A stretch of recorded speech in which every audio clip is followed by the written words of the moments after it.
에스겔 14장 21절부터 보겠습니다.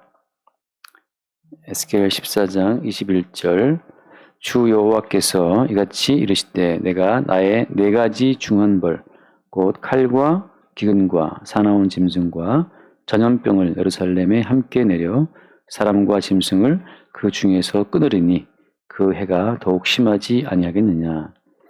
그러나 그 가운데에 피하는 자가 남아있어 끌려 나오리니 곧 자녀들이라. 그들이 너희에게로 나아오리니 너희가 그 행동과 소행을 보면 내가 예루살렘에 내린 재앙 곧 그 내린 모든 일에 대하여 너희가 위로를 받을 것이라. 너희가 그 행동과 소행을 볼 때에 그들에 의해 위로를 받고 내가 예루살렘에서 행한 모든 일이 이유 없이 한 것이 아닌 줄을 알리라. 주 여호와의 말씀이니라. 아멘. 자, 하나님께서 예루살렘을 칼로, 기근이로, 또 짐승과 전염병으로 괴롭히시는 거죠. 우리 인생이 괴로운 건 왜 괴로운 겁니까? 우리가 괴로운 것은 주께서 우리를 괴롭게 하시는 거잖아요. 여기서 이제 아니다. 주님이 하신 게 아니고 마귀가 한다라고 말할 수도 있겠죠. 욥기를 보면 이제 마귀가 했으니까. 근데 결국은 그 마귀로 하여금 욥을 괴롭히도록 허락하신 분은 주님이잖아요. 그러니까 주님이 허락 없이 되는 일은 아무것도 없어요. 그러니까 우리가 괴롭다. 칼과 기근과 전염병과 괴롭다라고 말할 때 그것은 주님이 허락하신 겁니다. 근데 주님이 왜 그런 칼과 기근을 허락했어요? 오늘 23절 말씀 보면 나오죠. 23절에 내가 예루살렘에서 행한 모든 일이 이유 없이 한 것이 아닌 줄을 알 것이다. 주님은 이유가 있어요. 왜 우리의 사업을 망하게 하시는가? 혹은 왜 우리를 기근으로 치시는가? 혹은 갑자기 왜 우리가 또 돈줄을 내시냐? 돈으로 혼을 내시냐 말이죠. 돈을 벌게 하시든 가져가시든 간에 그 모든 것은 이유가 있다는 거죠. 그러니까 이유 없이 되는 일은 아무것도 없는데 단지 우리가 어때요? 하나님이 이렇게 하시는 그 이유를 우리가 다만 모를 뿐이죠. 몰라요. 왜 이렇게 하시지? 모르는데 여기 말씀 보면 그 22절 말씀에 22절 그러나 그 가운데 피하는 자가 남아 있어 끌려 나오리니 곧 자녀들이라. 자, 주님이 칼과 기근과 전염병으로 짐승으로 예루살렘을 막 치실 때 그 가운데에서 누가 나온다고요? 그 혼란의 와중에 자녀들이 나타난다는 거죠. 자녀들이 나아오리라. 그리고 너희가 그 행동과 소행을 보면 내가 예루살렘에 내린 재앙, 그 내린 모든 일에 대하여 너희가 위로를 받을 것이라. 그 기근과 칼과 그 멸망의 와중 가운데에서 나타나게 된 자녀들을 보면 그것이 어떻게 된다? 그것이 너희에게 뭐가 된다? 위로된다. 이거죠. 내 사업이 지금 망했는데 그 사업 망하는 중에 뭔가가 자녀들이 나온다는 거죠. 이게 무슨 얘기겠어요? 이게 주님께서 우리를 괴롭히시는 이유인데 우리 육신의 껍질을 주님이 깨뜨려서 우리 안에 담아 놓으셨던 주님의 열매를 나오게 하시는 과정이에요. 예를 들어서 하나님께서는 야곱의 가정에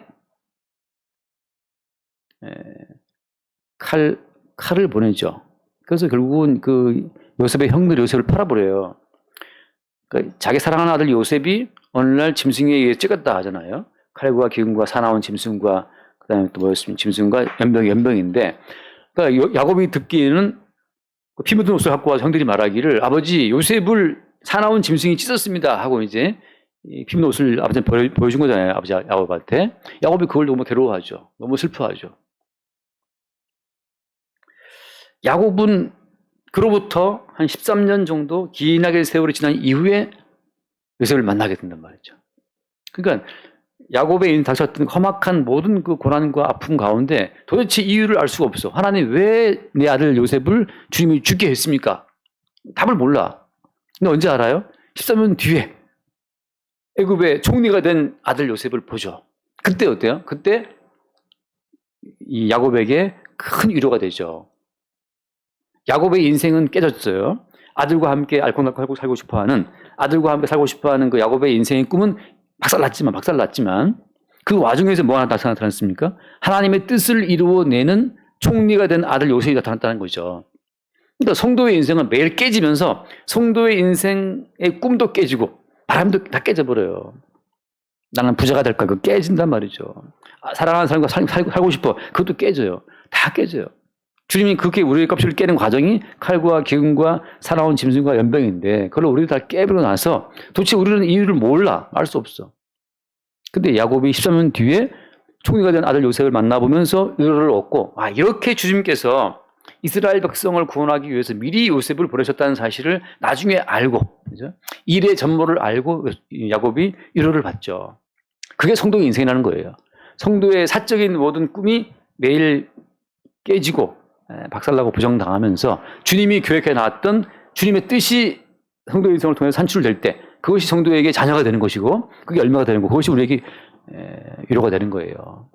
우리가 알다시피 또 그렇잖아요. 여기 유다의 인생이, 유다의 아들 3명이 있었는데 유다가 자기 며느리 다말을 들여서 엘과 결혼시켰는데 엘도 죽잖아요. 엘 죽고 오난 죽고 마지막에 그 셋째 아들 그 누굽니까?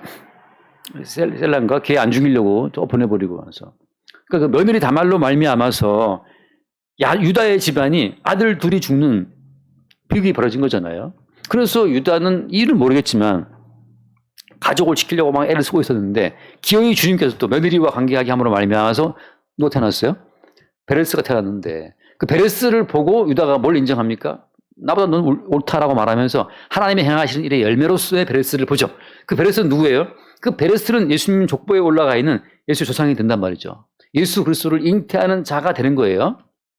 그러니까 유다 입장에서는 왜 우리 가정이 이렇게 그렇게 사랑하는 아들, 큰 아들이 죽어, 둘째 아들이 죽어, 며느리는 집에 내가 진정 보내버렸어. 근데 나중에 또 보니까 며느리와 또 내가 또 관계하게 된 끔찍한 일이 벌어졌어. 도저히 유다는 자기 인생의 일기장에 쓸 수가 없어. 일기장에 뭐 너무 부끄러워 쓸 수가 없죠. 내가 어쩌자고 내가 정력에 불타가지고 내가 그 길가에 창녀와 관계하고 알고 보니 그게 며느리였고 무슨 말도 못하겠고 정말 부끄러운 자기 인생이에요. 그렇게 자기 인생에 자랑거리가 없어. 아들은 다 죽어버렸고 과정 가운데에서 예수의 조상이 되는 베레스를 낳는단 말이죠. 그 베레스를 보고 유다는 알아요. 내 인생을 이렇게 깨뜨리고 이렇게 내 인생을 찢어가지고 결국은 예수의 조상이 되는 베레스를 낳게 하시는구나. 결국은 예수를 낳게 하시는 거죠. 가늠하다 잡힌 여자 같은 경우에도, 그죠?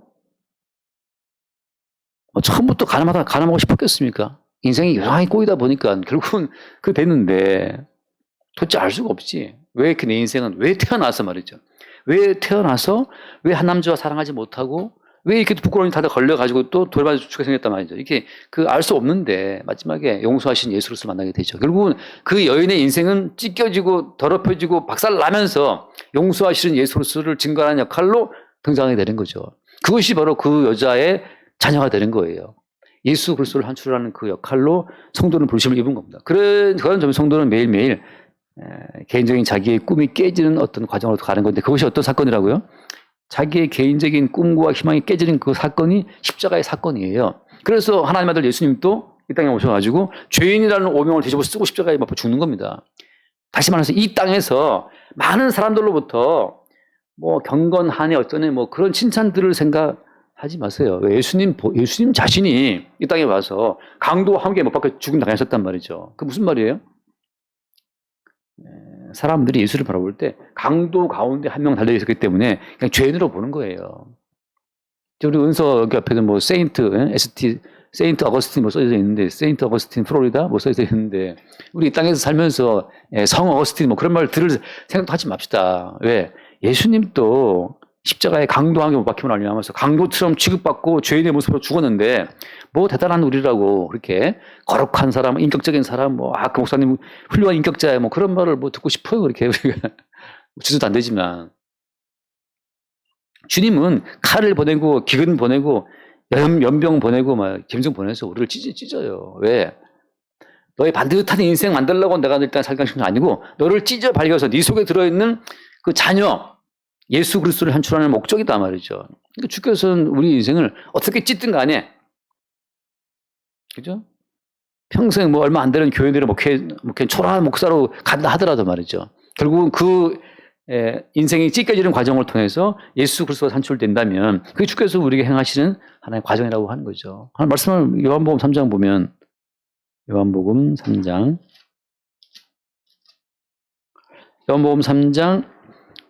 25절, 26절 말씀, 26절. 그들이 요한에게 가서이르되 랍비여 선생님과 함께 요단강 저편에 있던 이곳 선생님이 증언하시는 이가 세례를 베풀매 사람이 다 그에게로 가더이다. 27절 말씀. 요한이 대답하여 이르되 만일 하늘에서 주신 바 아니면 사람이 아무것도 말할 수 없느니라. 내가 말한 바 나는 그리스도가 아니요 그의 앞에 버리심을 받은 자라고 한 것을 전할 자는 너희니라. 그러면서 그 뒤에 말씀 볼까요? 30절. 그는 흥하여야 하겠고 나는 쇠하여야 하리라 하니라. 세례 요한은 점점점 쇠해집니다. 나중에 어떻게 해요? 점점점 세례는 쇠해지다가 나중에는 감옥에서 목이 날아가요. 점점 세례 요한이 사람이 100만 원, 사람이 200만 원, 사람이 300만 원 이렇게 막 올라가 점점 이렇게 교인도 막 10명이었다가 20명, 30명 올라가는 건 아니고 세례 요한은 점점 수많은 사람이 다 예수 그리스도로 가버렸어요. 지하철 가서 물어보죠. 선생님 지원하던 예수라는 그 양반한테로 다 사람이 다 그 다 갑니다. 세례 요한을 따르던 사람들이 다 그리 가버린 거죠. 근데 우리 교회 나오는 교회는 다 딴 교회로 가버린 거 똑같은 거예요. 그러면 없는데 다 딴 교회 가버렸어. 근데 어떻게 세례 요한은 말하죠. 그는 흥해되고 나는 망해야 될 것이다. 세례 요한이 쇠해지고 세례 요한이 망하고 세례 요한이 깨져야 세례 요한 속에 들어있는 예수님 온전히 드러난다는 거죠. 그러니까 모든 성도는 개인의 모든 꿈과 희망은 매일매일 주님이 깬다는 거예요. 나는 부자가 되고 싶어요. 그거 깨지면서 가난케 하시는 예수가 나타나는 거고 나는 가난하게 살 거야. 근데 주님이 기업구를 깨고 부자가 되게 하신단 말이죠. 그러니까 결국 지금 에스겔서에 하신 말씀처럼 주님은 이 예루살렘 가운데 뭘 보내요 계속해서? 예루살렘은 그의 택한 백성이기 때문에 주님이 계속 예루살렘 가운데 칼과 기근과 연병과 짐승을 보냄으로써 계속 그걸 찢어요. 왜? 그게 찢어져야 그 속에 들어있는 진짜 예수로서 알맹이가 튀어나오기 때문에 그게 자기를 부인하게 하시는 과정이죠. 안 좋다고 한번 찾아보세요. 요한계시록 12장 요한계시록 12장을 잠깐 보면 요한계시록 12장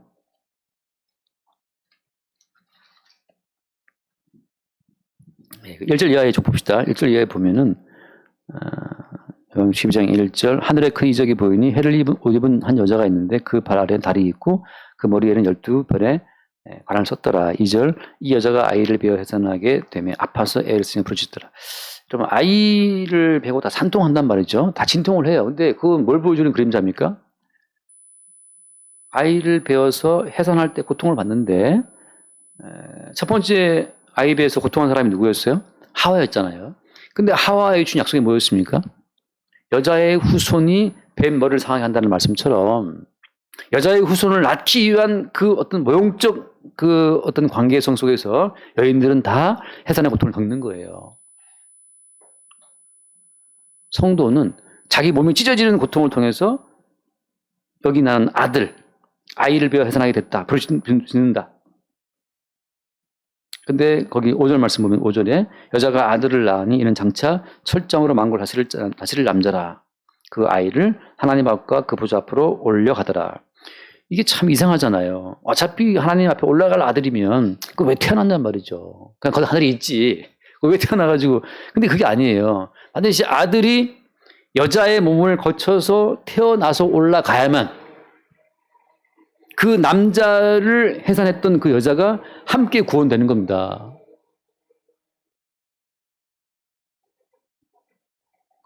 성도의 내부에 주님이 찾아오신 그 주님이 우리의 자아를 깨고 나타나실 때 그때 성도도 어때요? 창세전에 그리스도 예수 안에서 선택되고 예정된 그 새로운 자아가 아들과 함께 구원되는 거예요. 우리가 아는 자아는 이거 허구의 자아라는 거죠. 왜 제가 늘 말하냐 하면 이 자본주의 땅에 태어나서 어릴 때부터 엄마 아빠가 그냥 좋은 대학 가라, 돈 많이 벌어라, 돈 없으면 망한다 그런 말을 듣고 자란 우리 자아이기 때문에 허구의 자아예요. 다 흙으로 갈 자아들인데 헛된 어떤 뭐랄까요, 이 땅에 만들어진 헛된 가치관 때문에 그냥 교만해 있는 거죠. 돈이 100억 있으면 돈이 우리의 양식이 되는 겁니까? 그렇지 않거든요. 100억 있지만 삼키지 못해서 코줄 끼고 있는, 코줄 끼고 사람들이 그 코줄에다가 무슨 죽 같은 걸 부어줘야 살 수 있는 그 지경 되면 돈 500억이 무슨 소용이 있냐 말이죠. 어제 이사하신 분 얘기 들었는데 좋은 집에 이사 갔다 하더라도 내 몸이 아프면 그 좋은 집이 무슨 유익이 되겠어요. 그런 것처럼 한 끼라도 주님이 먹게 하시면 먹는 거지만 아무 돈이 많다 하더라도 주님께서 먹게 하시지 않으면 그 한 끼를 먹지 못하는 게 그게 인생이라고요.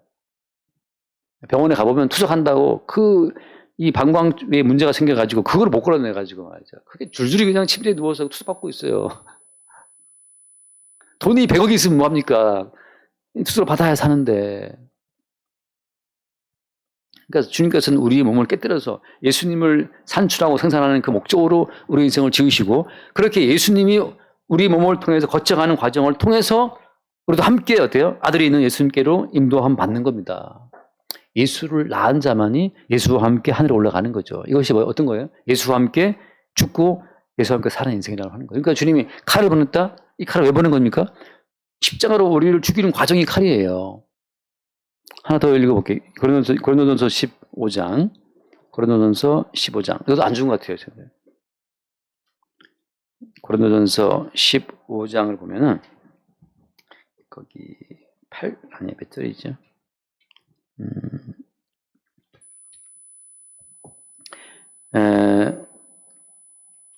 30절 말씀, 30절. 15장 30절. 또 어찌하여 우리가 언제나 위험을 무릅쓰리요. 형제들아, 내가 그리스도 예수 우리 주 안에서 가진 바 너희에 대한 나의 자랑을 두고 단언하노니 나는 날마다 죽노라. 이때 바울이 스스로 지 혼자 죽는 게 아니에요. 32절. 내가 사람의 방법으로 에베소에서 맹수와 더불어 싸웠다면 내게 무슨 유익이 있으리요. 죽은 자가 다시 살아나지 못한다면 내일 죽을 터이니 먹고 마시자 하리라. 여기 보면 에베소에서 맹수와 더불어 싸웠다. 아까 에스겔서에서 무슨 말 했습니까? 칼과 기근과 사나운 짐승과 그다음에 하나 뭐였죠? 전염병이었잖아요. 하여튼 바울도 똑같아요. 강의 위험과 신의 위험과 강도의 위험과 맹수의 위험과 수없이 많은 위험과도 주님이 노출을 시키므로 말미암아서 하여튼 바울이 자기 자신의 힘으로 전도를 할 수가 없어. 매일매일 죽음의 과정이에요. 맨날 죽음이에요, 성도는. 불안하다. 너무 힘들다. 근데 아까 창세기 공부하다 말을 못했지만 우리가 이미 죽은 자의 위치에 있으면 편안해요, 죽음. 근데 스스로 산 자의 위치에 있으니까 괴로운 거예요. 죽을까 싶은 거죠. 근데 원래 우리는 주와 함께 이미 죽은 자라니까요. 한 사람이 모든 사람을 대신하여 모든 사람은 죽은 것이다. 이미 우리는 죽은 자의 자리에 있어요. 죽은 자의 자리에서 주님이 매일 주시는 7년 뚱뚱한 암소 아니고 아름다운 암소처럼 말이에요. 주님이 매일 주시는 것으로 살고 있는 거예요. 원래 살아있는 내가 노력으로 살아있는 것이 아니고 우리는 매일매일 죽은 자예요. 너는 사실 죽은 자라는 사실을 알게 하는 과정으로 주님이 바울에게 강의 위험과 신의 위험과 강도의 위험과 맹수의 위험을 줌으로 말미암아서 나 정말 내가 살아있는 것이 아니었네. 우리는 매일매일 죽음으로부터 시작되는 거죠. 주님이 일단은 우리를 끄집어 넌 죽은 자가 맞잖아 라고 하는 것을 사소한 사건 속에서 알게 하는 거예요. 거창하게 칼이 와서 우리를 하는 것이 아니고 작은 사건 속에서 난 죽은 자가 맞다는 사실을 알게 되는 거죠. 지나가다가 아프신 분 지나가면 그 아픔의 아픔이 곧 나의 모습이야. 곧 불과. 나도 이제 여기서 있는 분들을 만나면은 나도 좀 더 지나면 새로 되겠지 생각이 들어요. 너 죽은 거지. 예. 콧줄 끼고 병원에 누워있는 분들 보면 그게 내 모습인데. 그러니까 우리는 매일매일 죽은 거죠. 그 죽음을 시작할 때 이미 죽은 자라는 죽음이 두렵지 않잖아요. 근데 스스로 나 살아있어. 나의 살아있으면 내가 지켜야 돼. 어떻게 생존을 이어가지? 그러니까 매일 두려운 거죠. 근데 주님께서 너는 이미 죽은 자야. 죽은 자가 뭐 죽음을 걱정해. 죽은 놈이. 주님이 아침에 너를 살게 하시면 사는 거고 아니면 넌 그냥 죽는 거다. 그래서 오늘 말씀처럼 칼과 기근과 사나운 짐승과 연병은 예루살렘 가운데 주님이 항상 보내요. 항상. 왜? 살아있다는 허상에 또 붙들리니까. 나는 살아있어. 내가 내 생존을 지켜나가야 돼. 내가 내 노후를 지켜야 돼. 살아있는 허상에 붙들려 있으니까 주님이 칼을 보내고 기근 보내서 또 네 실상은 죽으면 알게 하시는 거죠. 거기서 뭐가 나온다? 거기에서 자녀가 태어난다는 거죠. 이렇게 우리 인생을 힘들게 살게 하시는 것은 내 인생을 주님이 쥐어짜고 비틀어서 내 속에서 뭘 나타낸다? 사나 죽으나 나는 누구시다? 주의 것이라는 사실이고 주님을 드러내기 위해서 우리를 살게 하시는 거예요. 그러니까 제가 늘 하는 말처럼 당신 왜 그렇게 작은 교회를 하고 있어 물어본다면 주님이 작은 교회를 하게 하신 겁니다. 이게 정답이란 말이에요. 그때 뭐가 드러나는 거예요? 주님이 드러나는 거죠. 너 이렇게 돈 많이 벌었어. 주님이 돈을 벌게 하셨네. 너 이렇게 좋은 차 타고 다녀. 주님이 좋은 차 타게 하시니까. 너 이렇게 건강해. 주님 건강하게 하시니까. 너 이렇게 빚을 주는 주님이 약한 물 주셨어. 도대체 어디를 건드려 그냥 나온 것은 그냥 주님밖에 없어요. 나온 것은. 세수안과 대화할 때 맨날 뭐 주어가 주님이 하게 했던 것처럼 말이죠. 남들이 들으면 자포자기 한 사람 같고, 이거는 뭐, 남들이 볼 때는 이거 진짜, 그 제가 말해요. 믿음의 다른 말은 뭐냐? 자포자기예요. 자포자기. 난 아무것도 못해. 하게 하셔야지. 난 밥도 한 그릇 떠먹을 수 없어. 하게 하셔야지. 네.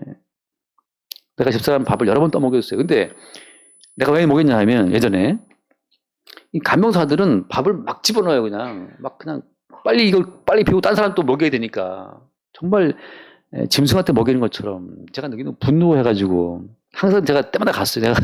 내가 먹이겠다. 밥 한 숟가락을 못 먹는 게 그게 인간이란 말이죠. 너 왜 그따구냐라고 하면 남들이 볼 때 자포자기 정보사 왜 그렇게 주님이 하게 하시면 하죠. 뭐. 맨날 왜 이렇게 주님 핑계대고 있어? 안 해. 당신이 하지. 근데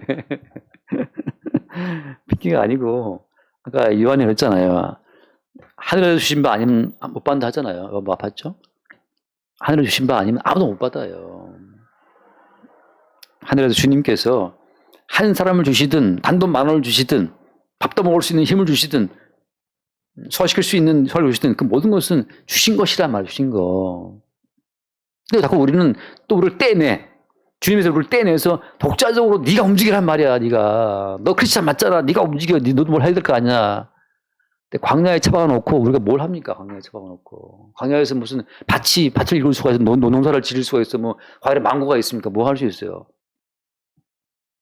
그냥 만나 내리면 그것도 제가 보면 그런 기억에 많이 얻은 자도 남지 않고 적게 얻은 자도 모자라지 않고 나는 많이 얻은 자들은 나가서 열심히 막 거뒀을 것 같아. 적게 얻은 자들은 어때요?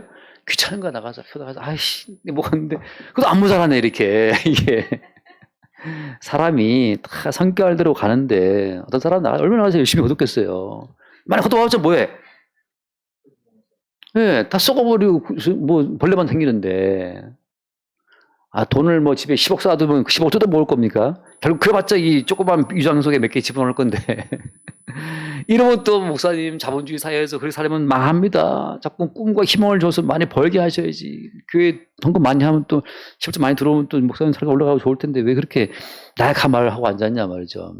주님이 하게 하시니까 하는 거지. 또 돌아가. 주님이 하게 하신 걸로. 또 돌아가면 도돌이표처럼 무한반복이에요. 주님이 하게 하셨다. 근데 예루살렘에 칼, 기근, 연병을 보내서 맨날 예루살렘을 스스로 설 수 없게 만들어요. 그리고 그걸 통해서 주님이 하게 하셨다 하는 그 주님만 자녀가 나온다는 말은 그 말이에요. 주님만 나타난다는 거죠. 여자가 아이를 배서 아이를 낳고 아들 태어났다는 그런 것처럼 예루살렘의 아들은 누구냐? 그리스도 예수예요. 아브라함이 이삭을 낳고 이삭이 아브라함 쭉 내려오면 마지막에는 뭐 태어나요? 예수 한단 말이에요. 그러니까 아브라함의 아들은 예수님이죠. 예루살렘의 아들은 예수님이에요. 성도의 아들은 예수님이죠. 근데 오히려 그 아들에 의해서 이삭에 의해서 아브라함이 구원받는 식으로 다시 말합니다. 예수님이 맨 끝에 왔잖아요. 후손이 예수님인데 후손은 예수님에 의해서 아브라함이 구원받아요. 우리가 낳은 아들 예수에 의해서 우리 구원받는 거예요. 왜? 아들이 먼저 하나 올라왔기 때문에 따라가는 겁니다. 그러니까 주님께서 이미 우리에게 예수의 씨를 심어놓고 나서 우리 인생을 쥐어짜서 계속 예수님만 튀어나가게 하시는 거죠. 돈을 많이 버는 것도 주님, 까먹은 것도 주님, 아픈 것도 주님, 건강한 것도 주님, 다 주님이 주를 드러내기 위해서 우리를 그렇게 하시는 겁니다. 그 속에서 성도의 자유가 있는 거예요. 우리가 뭐 인생의 비밀을 압니까? 5분 앞의 일을 알아요? 단지 뭘 알고 있어요? 하나님 것만 칩시다. 로마서 8장. 우리가 아무것도 모르지만 하나 아는 게 뭐냐? 로마서 8장 28절. 다 외우는 말씀. 로마서 8장 8절 맞네. 28절. 우리가 알거니와 하나님을 사랑하는 자, 곧 그의 뜻대로 부르심을 입은 자들에게는 모든 것이 합력하여 선을 이룬다. 이때 선이 뭡니까? 이때 선은 선한 자가 누구밖에 없어요. 하나님밖에 없는데 하나님 보시기에 유일하게 선하신 분 예수님밖에 없어요. 성도의 인생은 결국은 다 합력해서 누구만 나타납니까? 선하신 예수님만 땅 등장하는 거예요. 인생 살았어. 뭘 남겼느냐? 제가 하나 깨달은 것은 이렇게 내 인생을 살게 하신 분이 내 안에 오신 주님이었습니다. 그게 인생 결론이에요. 야, 남자 다섯 명 살다가 6명 살고 있는 사마리 여자야. 너 왜 이렇게 인생을 이렇게 남자를 많이 사귀었어? 도대체 남은 한 명도 없어서. 그래서 너는 답은 뭐야, 답은? 주님이 이렇게 살게 했습니다. 뭐 하려고? 우물가에서 나를 찾아오신 예수를 증거하기 위해서. 그렇잖아요. 최칠홍 집사님 왜 이렇게 인생을 영혼으로 살았어 말이지 힘을 내도록 그리고 예수님이 나타나고 증거하고 살아온 거 그 예수님만 남기지 않으면 다 버림받는 자예요. 내가 나라에 충성했고 자식 명령 나왔고 그거 다 헛소리입니다. 우리를 이렇게 살게 하신 분은 주님 십자가에 죽으신 주님밖에 없다는 것이 우리에게 마지막의 선이죠. 그렇게 우리 인생을 주님이 이끌어가도록 우리가 늘 주 앞에 그 주를 바라보시길 바랍니다. 기도하겠습니다. 하나님 아버지 감사합니다. 뜻대로 부르심을 입은 자들에게 선이 이루어지듯이 우리 모든 인생을 주님이 칼로, 기근으로, 연병으로, 짐승으로 찢어서 결국 우리 안에 그리스도 예수만 나타나고 드러내도록 하시는 그 주의 역사를 늘 새롭게 바라보게 하여 주옵소서. 우리 주 예수님을 기도드립니다. 아멘.